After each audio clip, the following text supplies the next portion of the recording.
Hello. তো এখন রাতে অনেকটা রাত বাজে, অনেকক্ষণ বাজে, তো আমি একটু আপনাদের বাইরে যাতে চাই। চলুন আসুন আমি আমাদের দেখিয়ে দিই। তো এখানটা হচ্ছে ঘাসপুস।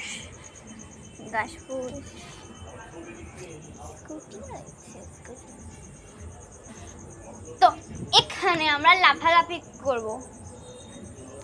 লাফালাফি করে না, আমি খুব প্র্যাঙ্ক করতে ভালোবাসি। তো প্র্যাঙ্ক করার মানেটা হচ্ছে যে আমি সাত সকালে উঠে বেল বাজিয়ে পালিয়ে যাই। তারপর গিয়ে ঠামি বেলটা খুলে ফেলি।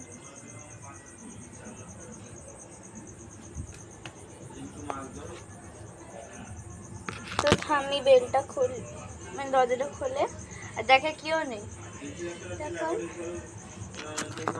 ঠামি বুঝে যায় যে ওই বাঁদরগিরিটা আমি করেছিলাম। আর সারা জায়গা আমি লাফিয়ে লাফিয়ে বেড়াই। তো এখানে রান্নাঘরে যাবো। তো এটা হচ্ছে আমার রান্নাঘর, আর এটা আমার ঠামি জি বাংলার রান্নাঘর। এটা আমার একটু বক্তৃতা দিয়ে দেন মিস ঠাম্মি। জি বাংলার রান্নাঘর, এখানে হচ্ছে জি বাংলা গরম জল, আর এখানে হচ্ছে জি বাংলার গরম জল হচ্ছে। এখানটা খুব সুন্দর আগুনের গন্ধ আসছে, চিনি সব রয়েছে। চলুন এবার কিছু ধ্বংস করার জন্য পাই টেপ দিয়ে আমরা একটা ভয়ঙ্কর কাজ করব।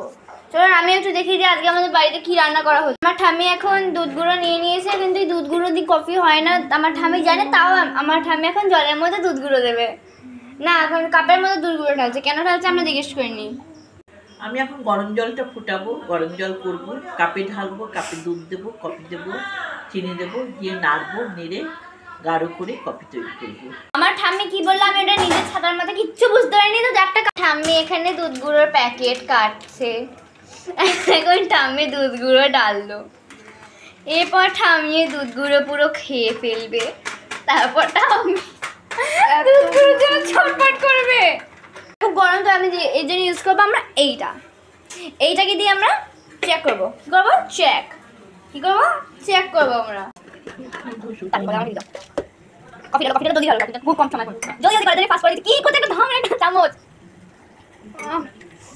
শেষ হয়ে যাবে। এবার তুমি তাড়াতাড়ি হাত চালাও, ফের দুধ গুঁড়ো ডালবে উপর দিয়ে।